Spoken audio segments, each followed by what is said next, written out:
Si je te dis gravel et aéro, gravel et bikepacking, tu vas me dire hérésie. En gravel, on va pas vite. En bikepacking, on va encore moins vite. C'est pas important. Pour en avoir le cœur net, je t'emmène à Manicourt pour faire un test en soufflerie. Je t'emmène à la rencontre de Rémi, voilà, qui va à ce moment-là poser mon vélo dans la soufflerie, dans le tunnel, pour commencer à procéder aux mesures. Alors Rémi, tu fais quoi là? Là, je suis en train de préparer le banc de mesure pour intégrer ton vélo. Donc, réglage de l'empattement, réglage de la hauteur des roues en fonction des pneus que tu as montés, et voilà, pour être compatible avec la géométrie de ton vélo. Ça résonne là-dedans. Attends, on va essayer. Oh! Là, c'est Alexis qui inspecte le montage et qui... Alexis, c'est le fondateur. Je lui poserai 2-3 questions tout à l'heure qui nous raconte l'historique de Aéroptimum. Alors, voilà donc Rémi. Rémi, est-ce que tu aurais la gentillesse de te présenter? Qui es-tu? Que fais-tu? Alors, je m'appelle Rémi, je suis Regarde-moi. le responsable de la soufflerie chez Aéroptimum. Donc, c'est moi qui gère toute la partie essai en soufflerie et tout ce qui va être en amont. Donc, conception des systèmes de mesure et conception des maquettes quand c'est des projets industriels et qu'on a des maquettes à réaliser. Ton parcours à la base, c'est quoi? Moi, je suis ingénieur de formation, alors plutôt mécanique la formation à la base. J'ai fait une spécialisation dans une université en Suède sur la partie plutôt mécanique des fluides. Et donc, j'ai intégré donc l'entité Aero Concept Engineering depuis 2010 en tant qu'ingénieur mécanique à la base. Et puis, j'ai bifurqué progressivement sur la partie plutôt études expérimentales et soufflerie. Alors, quand on parle d'aéro, on pense tout de suite performance, cyclisme sur route, cyclisme sur piste. Mais là, on va parler de gravel et de bikepacking. Et quand on parle d'aéro, est-ce qu'il s'agit de gagner de la vitesse ou ne pas perdre de vitesse? Oui, alors ça, c'est un éternel débat. On pense tout de suite à la performance, cyclisme sur piste, chrono, où le but est de gagner de la vitesse. Mais effectivement, on a l'aspect où, si on regarde purement physiquement ce qui se passe, c'est qu'on développe une puissance qui nous fait gagner de la vitesse. Et cette puissance, elle est consommée par différents facteurs. Et un des facteurs, c'est l'aéro. Donc, j'aurais tendance à dire que physiquement, l'aéro nous fait plus perdre de la vitesse que gagner de la vitesse. Même si c'est un équilibre et que du coup, ça marche un peu dans les deux sens. Ce qui signifie que pour une puissance appliquée, disons 250 watts, je peux, avec une optimisation de l'aéro, aller plus vite pour 250 watts, ou alors, pour la même vitesse, dépenser moins d'énergie. Je peux avoir le choix entre aller plus vite ou aller plus loin. Ouais. C'est ça? Exactement. En fait, on a un équilibre de puissance qui va se faire, donc la puissance générée et les puissances consommées. Et du coup, si on réduit la puissance, en fait, deux façons de le faire. Soit on équilibre le système en développant la même puissance en faisant monter la variable de vitesse, qui va impacter les différents efforts sur nous. Soit on va choisir de continuer à la même vitesse, auquel cas le bilan de puissance globale va diminuer et du coup on va juste développer moins de puissance et on sera capable d'être plus endurant et d'aller plus loin. Rémi, est-ce que tu peux rappeler quelles sont les 3 ou 4 grandes forces qui s'opposent à l'avancement d'un cycliste? Oui. Alors, il y a d'abord le roulement. Donc ça, c'est le roulement, c'est la friction des pneus sur le sol qui s'oppose à l'avancement du vélo. Il y a le frottement. Donc le frottement, c'est tous les frottements internes du vélo, donc les roulements dans les roues, les roulements dans le pédalier, tout ce qui va être chaîne derrière, la transmission et les roulements. Exactement. Et ensuite, on va avoir l'aéro. Donc là, c'est tous les frottements de l'air et les différences de pression dans l'écoulement qui va contre nous. Si on considère qu'on est dans une pente, on va rajouter à ça la gravité. Donc qui est notre poids et qui va du coup être, quand on est sur à plat, en fait c'est un équilibre des 3 premières forces citées et que dès qu'on rajoute une pente, donc ça va être une force qui s'applique sur nous, qui nous pénalise dans les montées et qui nous avantage dans les descentes. Parmi ces 4 forces, laquelle un cycliste doit consacrer le plus d'énergie pour avancer, contre laquelle de ces 4 forces on doit davantage se battre? Alors ça, c'est un débat un petit peu compliqué parce que ça dépend vraiment de notre pratique. Si on prend un VTTiste, par exemple, il va peut-être plus se focaliser sur le roulement et le poids. Et après, si on prend un cycliste sur route, lui, sa focalisation principale, ça va être l'aéro. Et puis, dans le gravel, on est un peu entre les deux, puisqu'on a un Selon roulement les quand même terrains. qui est dégradé parce qu'on a des pneus assez gros et sur des terrains assez accidentés. Malgré tout, on commence à aller assez vite et l'aéro est quand même prépondérante. Et donc, est-ce que tu peux donner une fourchette, par exemple, pour un cycliste sur route, est-ce que tu peux donner une fourchette du pourcentage d'énergie consacré à se battre contre le vent? Ouais, sur un cycle sur route, on le néglige souvent. On pense souvent au pro en se disant à 45 à l'heure, ça commence à être prépondérant. En fait, si on regarde les stats, dès qu'on a dépassé les 25 km/h, c'est l'aéro qui arrive en numéro 1 et qui compte plus de la moitié de la puissance. À 30 km/h, on est déjà entre 70 et 80% en fonction de sa position et de sa pratique. Hein, si on est sur des positions chrono, position route très décontractée. Mais on va dire que 30 km/h, 70 à 80% de la puissance, c'est déjà de l'aéro. Donc, tu es en train de me dire que même à 25 km/h, soit une vitesse qui n'est pas du tout invraisemblable en gravel ou en bikepacking, on consacre déjà 50% de notre énergie Ouais, en gravel peut-être un peu moins parce que du coup on a le roulement qui prend une plus selon grosse part. selon Ouais, le selon le type de terrain. terrain. Si Selon on est le terrain. en gravel sur un truc très roulant, malgré tout les pneus roulent. On a aussi des pneus Ouais, roulants. c'est ça. Donc oui, on sera pas loin de 50% même en gravel à 25 km/h. Dis-moi, Jamy, on est où là? Alors, moi c'est Rémi déjà. Pardon. Mais non, on est dans la salle de contrôle de la soufflerie. Donc la soufflerie se trouve juste là. On va installer ton vélo et faire les essais. Ça fonctionne comment? Alors, le principe, en fait, c'est qu'on est dans un canal. Hein, c'est fermé, sentiment fermé. Nous, on a un souffleur et circuit fermé, donc c'est toujours le même air qui circule. On va pouvoir contrôler la vitesse du vent qu'on va faire circuler dans ce canal pour faire des essais aux vitesses qui nous intéressent. Et ton vélo, il est positionné en fait sur tout un système. Donc, il est maintenu par 2 bras en carbone et les roues sont posées sur 2 rouleaux pour emmener en rotation les roues. Alors la roue avant est emmenée en rotation et la roue arrière est freinée pour te faire générer un effort comme sur un home trainer. Et cet ensemble-là est lui-même posé sur un capteur, donc un capteur d'effort. Il faut imaginer en fait que c'est un peu comme un pèse-personne ou une balance de cuisine. C'est-à-dire qu'en fait, on va récupérer un signal électrique par rapport à un effort que tu vas appliquer. Donc, quand tu mets quelque chose sur ta balance, en fait, c'est un signal électrique qui dit à ton compteur, ça fait tant de grammes. Donc, on fait exactement la même chose, sauf qu'au lieu de mesurer en vertical, on mesure à l'horizontale dans le sens du vent. D'accord. Donc, un peu comme le principe de la balance de cuisine, quand tu vas monter sur le vélo, tu vas créer un effort mécanique sur le système. Donc là, il va y avoir un effort, on va le mesurer. Et ensuite, on va faire une autre mesure avec le vent. Et on va retrancher la mesure sans vent avec celle avec vent pour avoir la composante aéro. C'est le même principe que dans la balance de cuisine, quand tu vas mettre ton saladier, tu fais la tare et ensuite tu mets la farine pour savoir ce que tu as mis de farine. Nous, c'est pareil, tu vas monter sur le vélo, on fait une mesure, on rajoute le vent, on refait une mesure et comme ça, on a la partie aéro. Tu me montres le fonctionnement? Oui. Donc là, comme tu peux le voir, donc là j'ai mis en route l'acquisition. Donc là, ce qu'on voit, c'est la mesure donc, de l'effort qui est dans l'axe de ton vélo.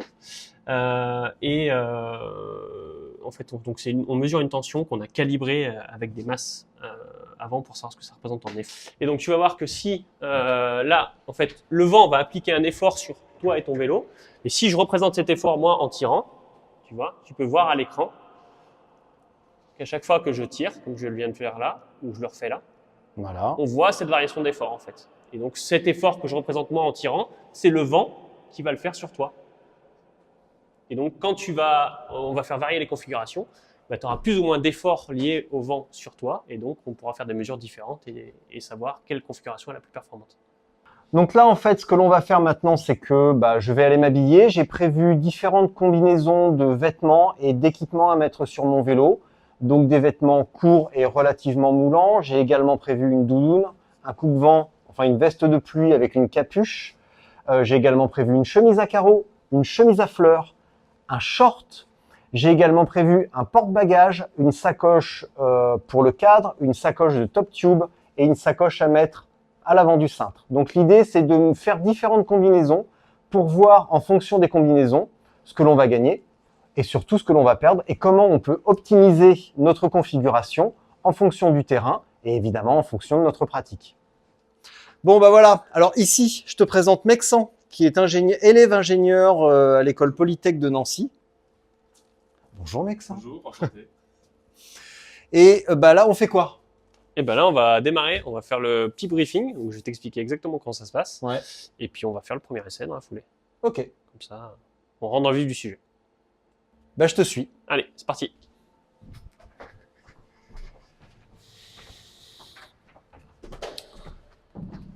Donc là, bah, tu peux t'installer sur le vélo et puis je vais t'expliquer exactement comment ça se déroule, comment ça se passe. Donc là, je monte sur ma bicyclette. Ouais.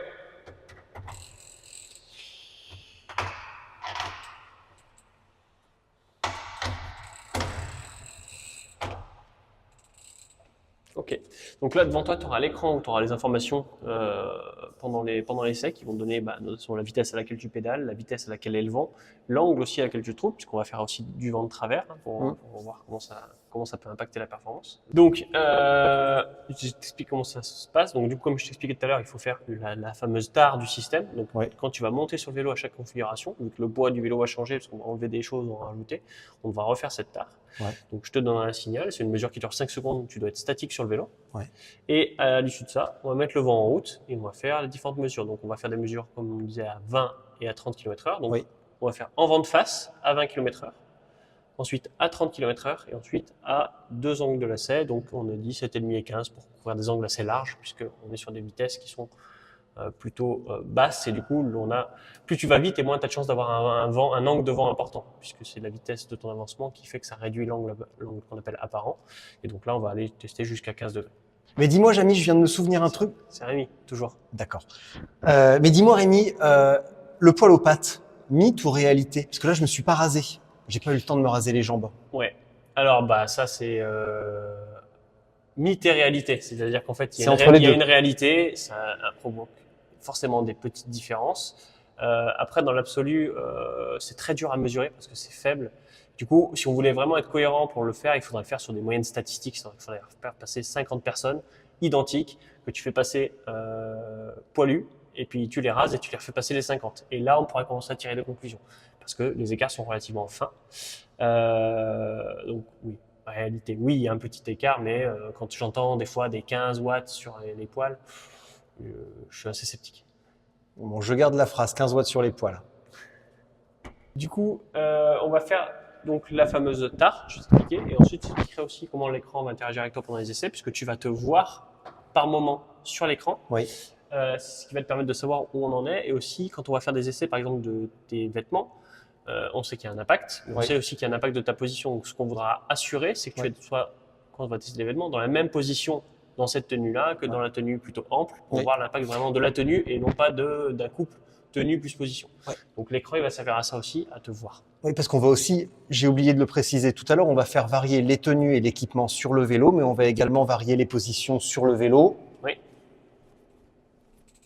Histoire de voir quel est l'impact d'une position comme ça ou une position comme ça. Tu vois, une position comme ça, tout simplement. Exactement. On va faire ça également. C'est pour ça que l'écran en fait te permettra de positionner, parce que ce qu'on veut c'est découpler les phénomènes et bien voir l'impact de la position et l'impact de la tenue. Et d'avoir de la reproductibilité dans le test. Exactement. Donc du coup on va faire cette mesure de 5 secondes en statique. Ensuite le vent va démarrer, mais quand le vent va être stabilisé, tu verras l'écran avec l'image où tu te vois toi qui apparaît. À ce moment-là, ça veut dire qu'on est prêt à faire la mesure. Donc, je lance la mesure, l'écran s'éteint. La mesure dure 45 secondes pour moyenner, pour lisser les effets que tu bouges sur le vélo et avoir une mesure à peu près représentative. Et une fois que ça c'est fait, donc ça va être à 20 km/h. Ensuite, le vent va passer à 30 km/h. Même scénario, on refait la même chose. Ensuite, on va à 7,5 degrés, on refait une mesure. 15 degrés, on fait une mesure. Et c'est fini. Ensuite, on passe à la configuration suivante pour comparer. Ok, superbe. Ok, Richard, t'es prêt? Oui. Donc là, tu restes bien immobile à la fin de mon décompte. Je vais te faire un décompte. Tu restes bien immobile 5 secondes pour faire la fameuse tare. D'accord. C'est bon pour toi? 3, 2, 1.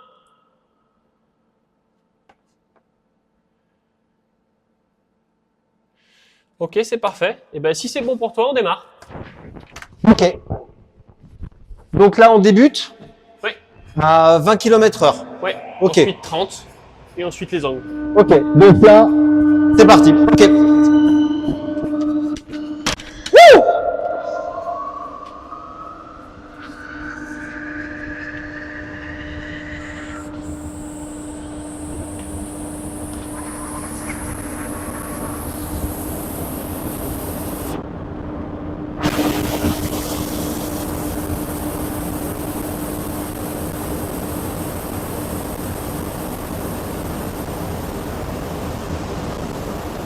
Ça rase, ça souffle là-dedans. Donc là, il faut que j'essaye de maintenir une vitesse de 30 km/h avec la même cadence de pédalage.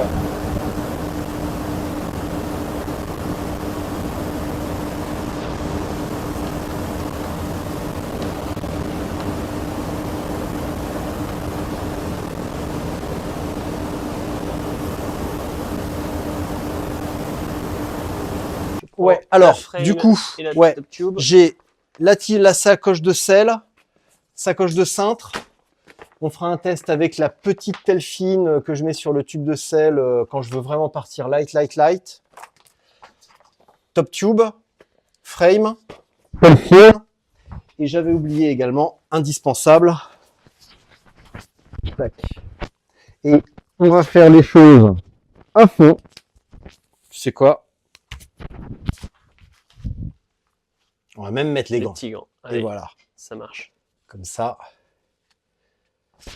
Hop. Allez, on va mettre une première configuration et on verra après. Allez, c'est parti. Ouais.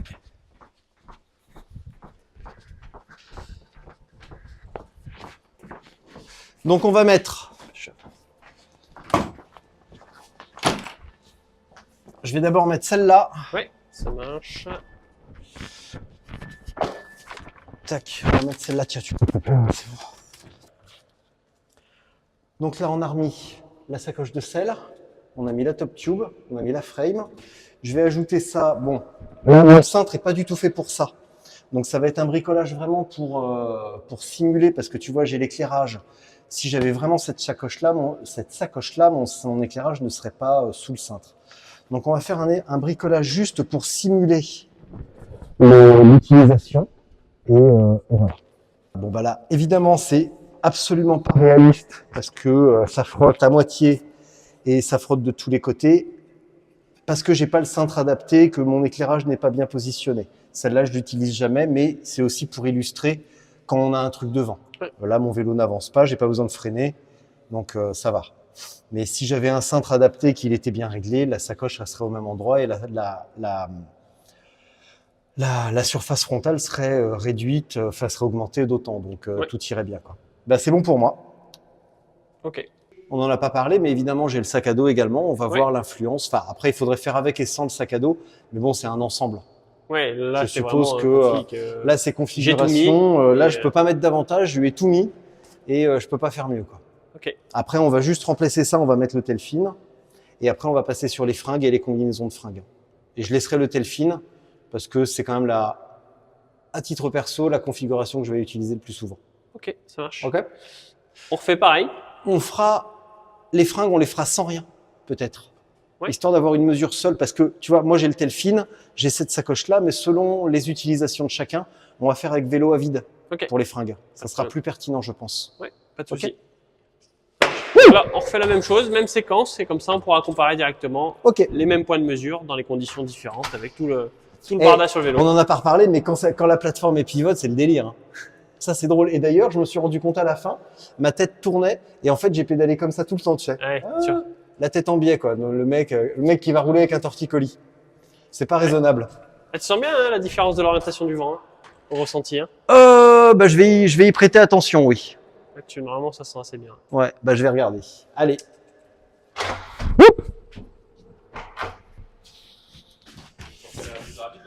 Ouais.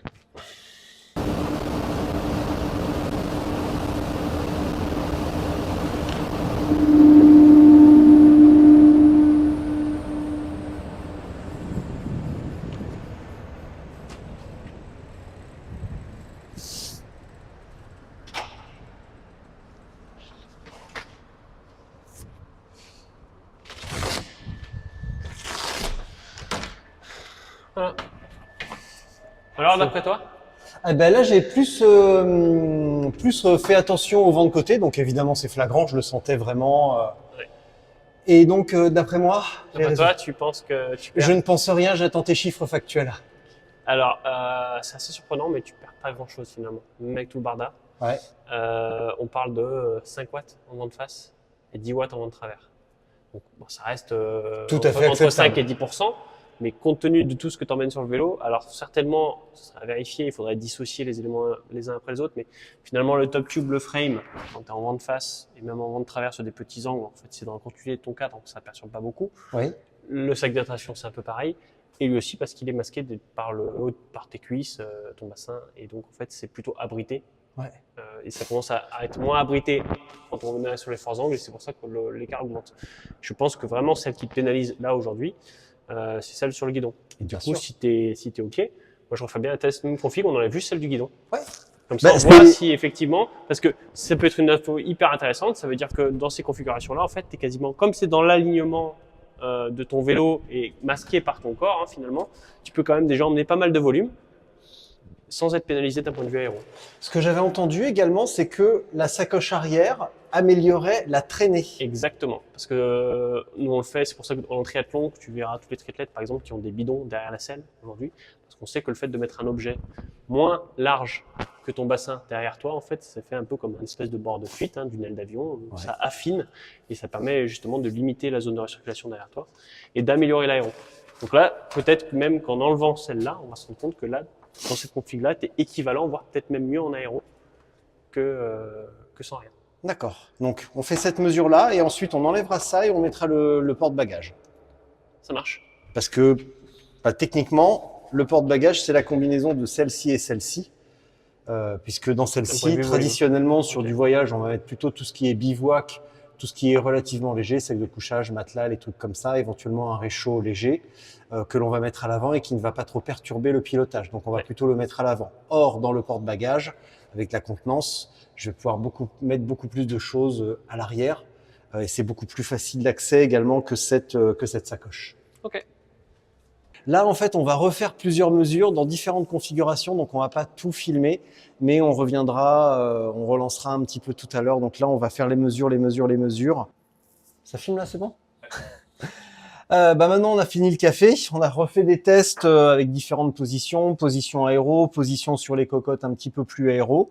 Maintenant, on va faire un test avec les vêtements de pluie. C'est ça, veste de pluie, ouverte et fermée. Ouverte et fermée, ouais. Pour Ouverte et fermée. Et pantalon de pluie également. Donc, je vais prendre cet ensemble. Hop. Et puis, voilà, on commence par fermer peut-être. Ouais, on va faire le truc un peu plus cohérent. On va fermer. Il pleut, tu mets la tenue, combien ça coûte. Et après, c'est plus répondre à la question. Le temps est changeant, il pleut plus. Ouais, Est-ce que je m'arrête pour me changer? Ou est-ce que je prends le risque parce que le temps est de changeant, rouler pas avec m'arrêter une deux veste fois. ouverte. Exactement. Combien ça me coûte si je fais ça? D'accord. Touc.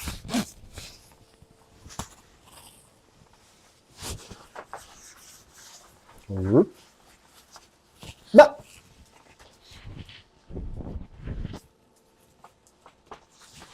Hop là. Tiens, approche-toi. Ouais, c'est pour ça que Alors là, je vous présente Alexis. Alexis comment? La pouille Alexis Lapouille, fondateur de la société. de la société. Mais t'es beau. Ouais, merci. Oh là là. Je sais. Ma mère me le dit tout le temps. C'est vrai? Ouais. Ah, tiens, faut vraiment être une mère pour dire des trucs pareils. Hein. C'est ça. Est-ce que tu peux me dire comment et pourquoi tu as créé la société dans laquelle nous sommes maintenant? Alors, la société a été créée en 2002. Ouais. Donc, il y a plus de 20 ans maintenant. On l'a créée en fait suite à la liquidation judiciaire de l'écurie Prost, Prost F1, qui était propriétaire de cette soufflerie.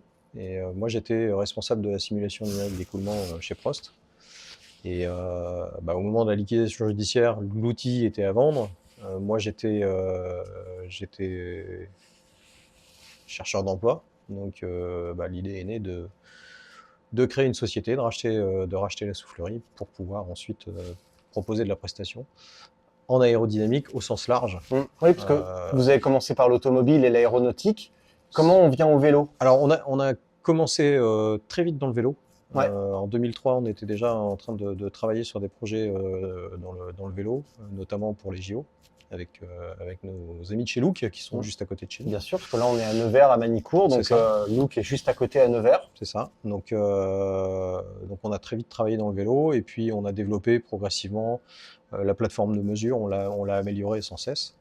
Et puis en 2021, on a décidé de créer Aeroptimum, qui est vraiment dédié au vélo, pour ouvrir en fait la possibilité de faire de la soufflerie un petit peu à tout le monde. Jusque-là, on travaillait dans le vélo, on travaillait avec les constructeurs, on travaillait avec les équipes pro, on travaillait avec quelques rares triathlètes professionnels, mais on n'était pas ouvert aux cyclistes lambda qui veut soit se faire plaisir, soit améliorer sa perfo. Donc l'idée, ça a été de créer Aeroptimum pour ça.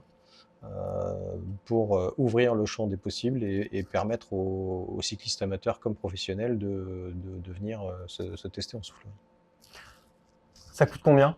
Parce que moi, je viens dans le cadre, il faut être précis jusqu'au bout, je viens dans le cadre du magazine, puisque je prépare un débat, donc un article débat sur la place de l'aéro dans le gravel et le bikepacking. Donc, je vous ai contacté pour enrichir mon article. Rémi m'a dit, moi, je te réponds pas au téléphone, tu viens, on fait un test directement. J'en profite pour faire une vidéo. Ce qui veut dire que je suis invité quand même. Combien ça coûte? Alors, les offres commencent à partir de 300 € TTC pour une demi-heure de test. La demi-heure de test, il faut la prendre soit comme une expérience, c'est-à-dire plutôt que d'aller faire du saut en parachute ou du saut à l'élastique, on vient faire de la soufflerie sur son vélo. Ça, c'est la première possibilité. La deuxième possibilité, c'est qu'on a un panel de casques qui est à disposition. Et ça peut être en une demi-heure, on a moyen de tester différents casques et finalement d'orienter le choix de son casque, aéro pour la perfo. Donc ça, c'est ce qui est faisable en une demi-heure. Ensuite, on a des forfaits qui augmentent en temps, donc 1 heure, 2 heures, 4 heures, 8 heures. Alors, on a des forfaits, mais on peut faire 3h30, on peut faire 3h45, on peut faire 2h12, c'est pas un problème. Mais simplement, le taux horaire est dégressif.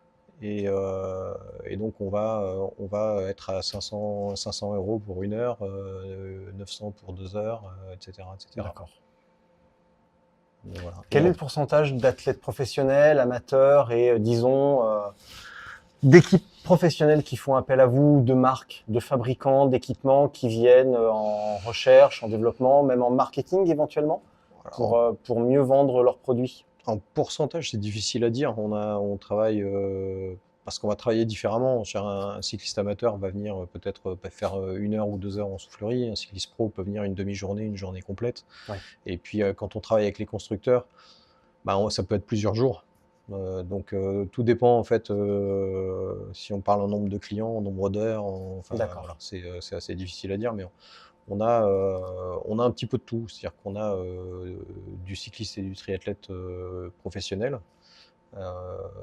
On a en nombre à peu près équivalent aujourd'hui, je dirais, des cyclistes et triathlètes amateurs.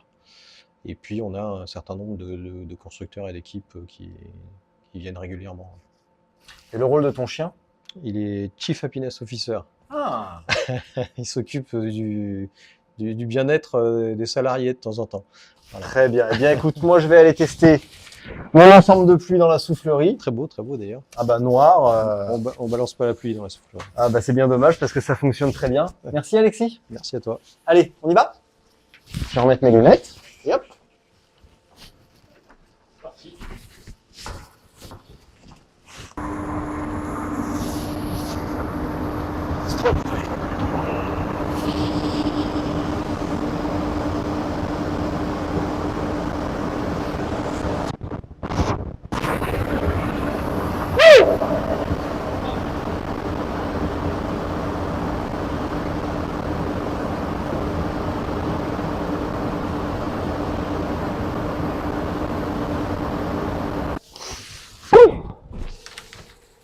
Alors, ça donne quoi? Bah, la catastrophe. C'est la catastrophe. C'est la caca, c'est la caca. Ouais, 25% d'augmentation de tête réelle, donc là, à 30 km/h, ça représente 30 watts. D'accord. Et elle est encore fermée. Et elle est encore fermée. Bon bah, donc maintenant je débâche et puis on repart. C'est parti. Ok. Donc maintenant, c'est la même, mais avec la veste ouverte. Donc l'idée, c'est, imagine, tu prends une grosse averse, tu vois que ça se calme, et tu te dis, merde, je vais rouler avec la veste ouverte. Est-ce qu'il vaut pas mieux s'arrêter 15 secondes et mettre la veste dans la poche, ou garder la veste sur soi avec le machin qui branle derrière? C'est ça le challenge. C'est bon pour toi? On est parti.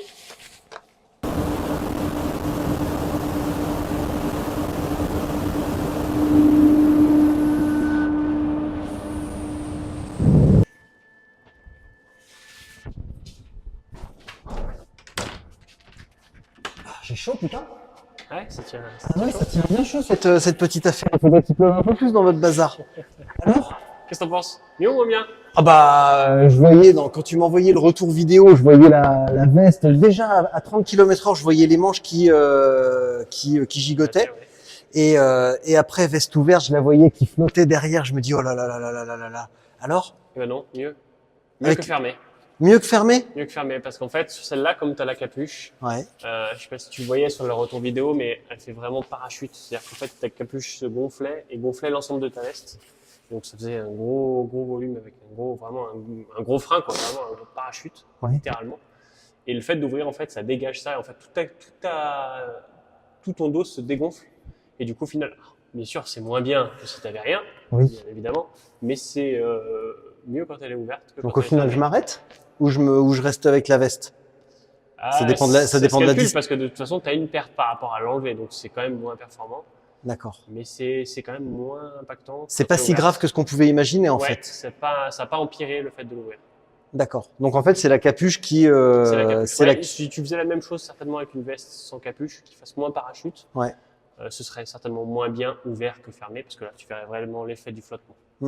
D'accord. Bon bah, et maintenant, on va faire la séquence vacances. Hein. On va sortir la chemise à carreaux ou chemise hawaïenne, je sais pas. Chemise longue à carreaux ou chemise courte hawaïenne, à ton avis? Ah, Esthétiquement. l'impact des manches. Ah, esthétiquement, j'ai la chemise hawaïenne. Ouais. Après, chemise à carreaux, tu auras l'impact des manches longues.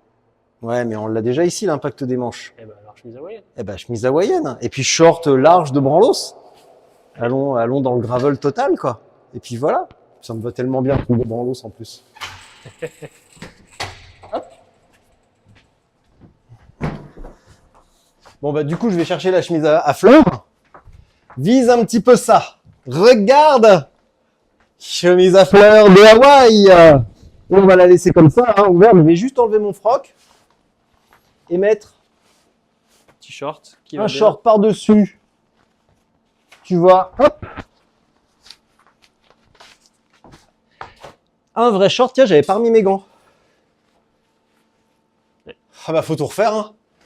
Idéalement, il faudrait tout refaire. Bon, après, les impacts qu'on a regardés là étaient Ouais. considérables pour se dire que c'est faussé par le fait d'avoir les gants. Bon, là, techniquement, c'est quand même plutôt un short VTT, mais quand même qu'on va compléter avec une petite peau en dessous. Et en plus, il met un tout petit peu grand, donc je vais le rouler. Mais franchement, il est tellement cool. Le look, tu vois, je pourrais la retourner comme ça, ou même légèrement fermée, tu vois. Hop. Et voilà. Et regarde. On n'est pas bien là? Hop.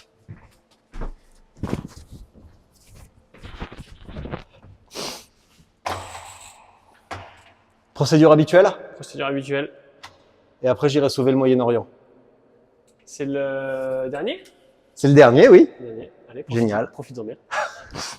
Profitons-en pour choper la crève.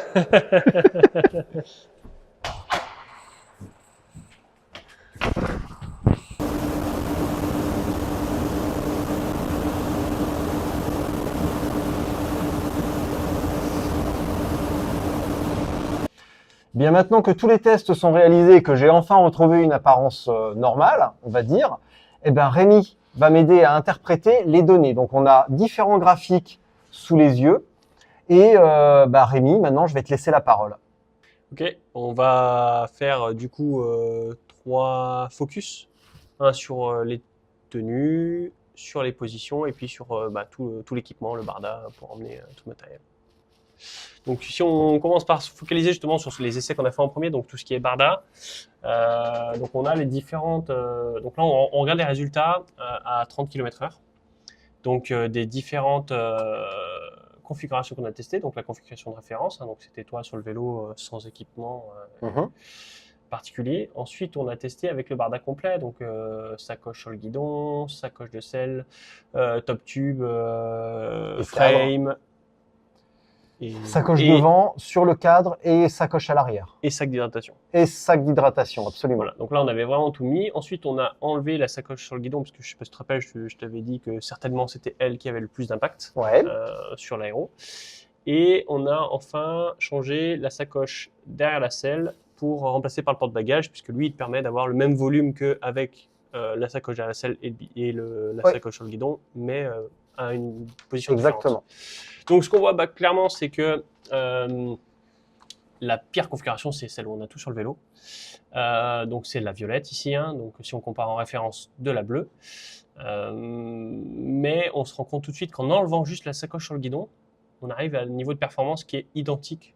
Donc là, c'est les différents angles. Là, on a fait un test à 0 degré, à 7 degrés et demi et à 15 degrés de vent. Et on se rend compte qu'on a une performance équivalente. C'est-à-dire qu'en gros, c'est vraiment la sacoche de guidon qui pénalise. Pourquoi ? Parce que tout le reste est dans l'axe du vélo.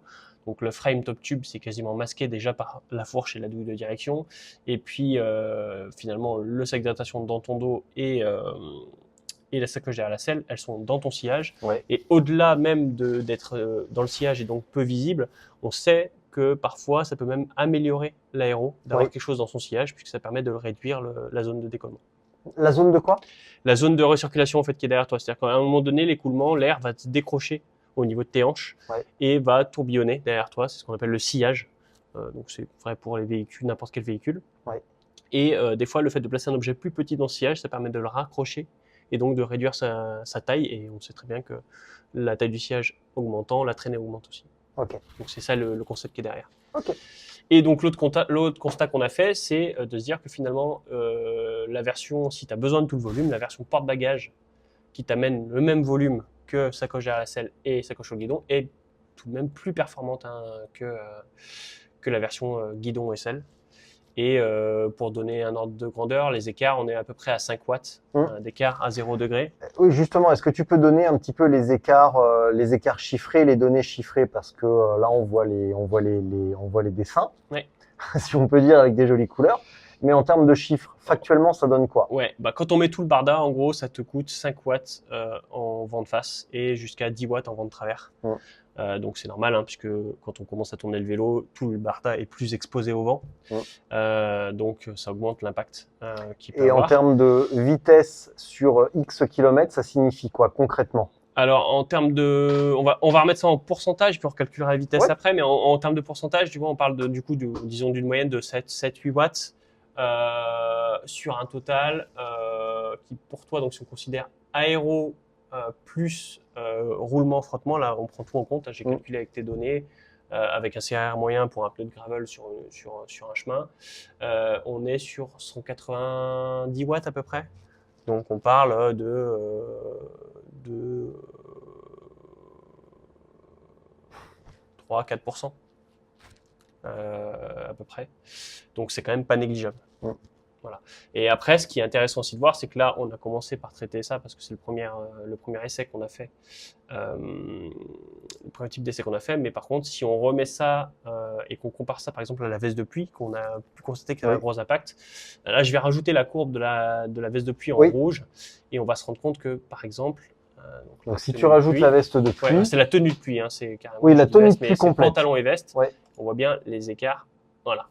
Donc là, ce qu'on vient de voir apparaître en rouge, c'est la tenue de pluie. Donc on voit bien que finalement, l'ordre de grandeur d'écart lié à tout le barda par rapport à la veste de pluie, c'est la tenue de pluie. Oui, le pantalon et veste, avec la capuche et l'effet parachute quand la veste est fermée. Exactement. Donc là, on parle plus de 5 watts, hein, on parle de presque 40. Donc là, on est sur des augmentations qui sont beaucoup plus considérables. Hein.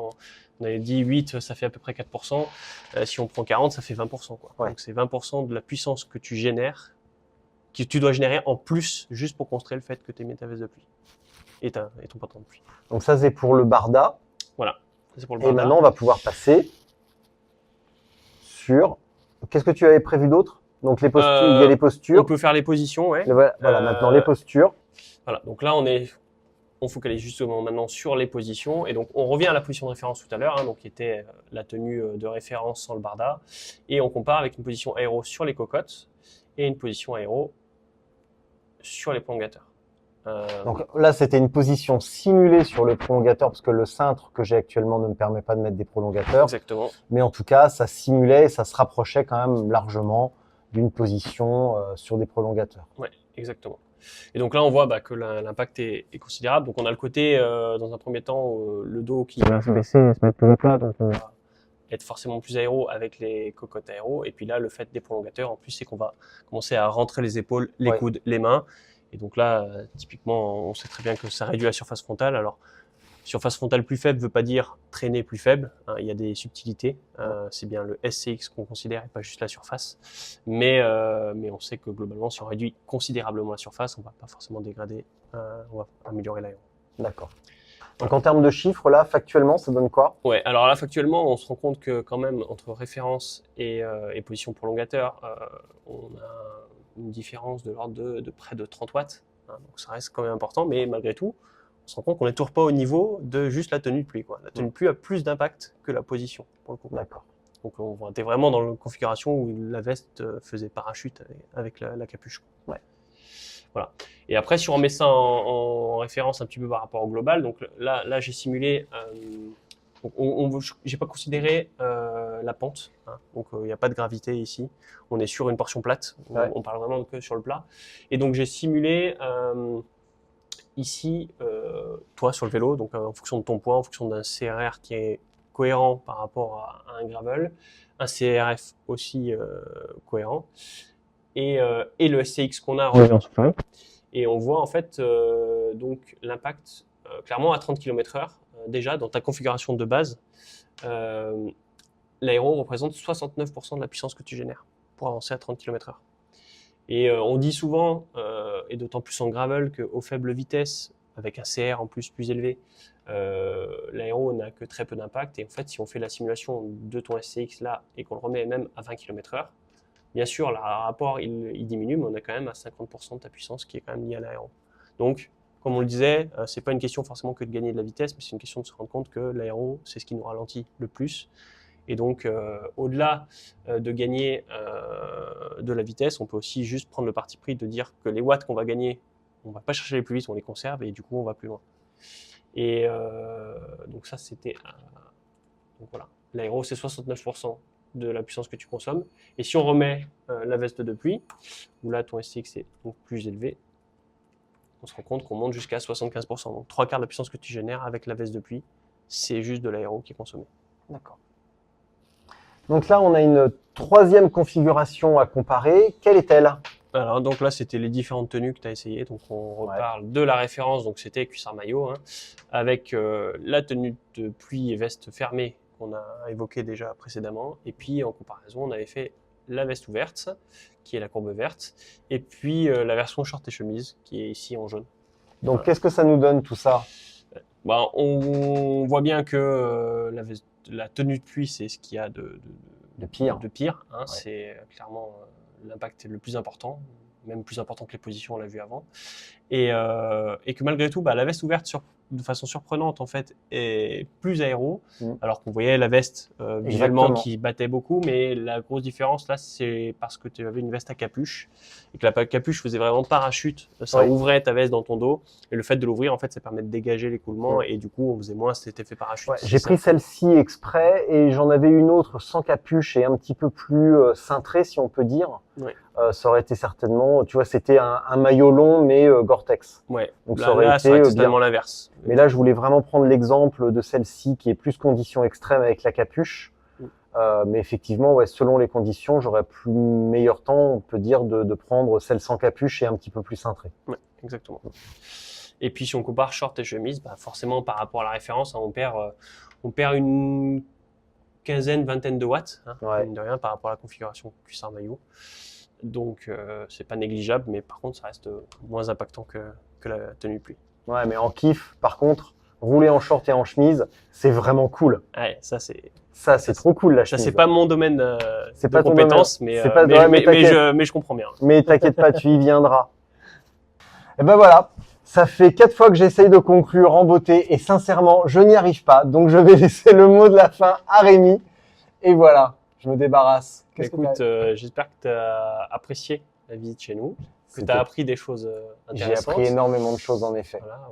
Après, effectivement, quelques enseignements qui sont transposables à tout le monde sur les tenues. Ça, c'est, on Oui. le dit souvent, nous, dans notre métier, l'aéro, c'est très personnel. C'est-à-dire que quand on va travailler sur du chrono, par exemple, on sait qu'on a plein de casques en test parce qu'il n'y a pas un meilleur casque sur le marché. C'est dépendant de la position, de la morphologie.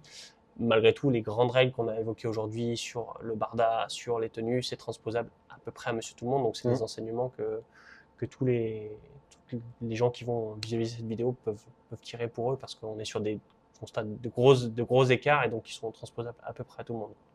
Est-ce que tu aurais 2 à 3 ou 2 à 3, tiens, vous pourrez mettre ça en commentaire, est-ce qu'on dit 2 à 3 ou 2 à 3 2 ou 3 conseils pour optimiser sans se lancer dans des grandes dépenses, mais 3 à 4 trucs, 2 à 3 trucs pour optimiser sa position et soit pour aller vite, soit pour aller plus vite, soit pour durer plus longtemps. Aller à la même vitesse en dépensant moins d'énergie. Bah, optimiser, clairement, on le sait, on le voit. On l'a vu. 50 à 75% de la puissance dépensée, c'est de l'aéro. Donc, il y a des gains à avoir. Après, il faut pas négliger l'aspect, c'est une discipline où vous faites des pratiques assez longues. Donc, le confort et la sécurité prime avant tout aussi. Donc, l'aéro, bah voilà, les prolongateurs, on l'a vu, c'est un gros gain. Par contre, si vous n'avez pas d'expérience, vous n'avez pas l'habitude de rouler, ben, faites pas ça, on va dire, comme ça, en vous forçant à mettre des positions très agressives pour être très aéro. Parce que finalement, entre la position prolongateur où je suis bien posé et celle prolongateur absolument abouti, performance, il va y avoir un écart de 5-10 watts. Oui, surtout quand sur la longue distance, l'usage des prolongateurs traditionnellement, il est vraiment pour soulager les poignets et tout ce qui est atteinte au canal carpien, etc. Vraiment éviter les fourmillements, varier les positions, et plus rarement ou marginalement dans une quête de gain aéro. Ouais. Mais mécaniquement, quand on est comme ça, même très relevé, Ouais. il y a quand même un petit gain quand même. Exactement. Et du coup, sur tous les aspects d'optimisation d'un point de vue aéro, tout ce qui va être équipement, comme on a vu, textile ou équipement sur le vélo, bah ça c'est facile à mettre en œuvre finalement. Par contre, tout ce qui est position, si vous n'avez pas d'expérience de retour, bah faut être très vigilant parce que finalement, essayer de grappiller 5 watts de plus avec une position qui n'est pas tenable sur le long terme, et ben souvent c'est contre-productif parce que du coup, au bout de 20 bornes, vous êtes explosé, vous allez vous mettre debout droit comme un facteur, et là c'est 40 watts que vous perdez sur tout le reste de la course, et donc le bilan il est horrible quoi. Vous perdez beaucoup plus que vous gagnez. Donc ouais, il y a des choses à faire en aéro, mais il faut aussi prendre en compte que c'est une discipline plutôt longue, et donc il ne faut pas ménager son confort et pas hésiter aussi à se faire accompagner sur les aspects études posturales, choses comme ça, avant de penser purement aéro. Même si bien sûr il y a des gains qui sont pour les gens qui vont jouer les courses vraiment, eux, pas dans l'esprit de durer, mais d'aller vite. Là effectivement il y a beaucoup de choses à faire aussi. Donc tout est une question de compromis, encore une fois. Exactement, comme toujours. Merci, on va faire un truc hyper naturel. Merci d'avoir regardé. À très bientôt. Merci à tous. Allez voir. Attends, j'ai oublié de dire un truc. Merci à Mexan à la caméra. Faites du bruit pour Mexan. Merci.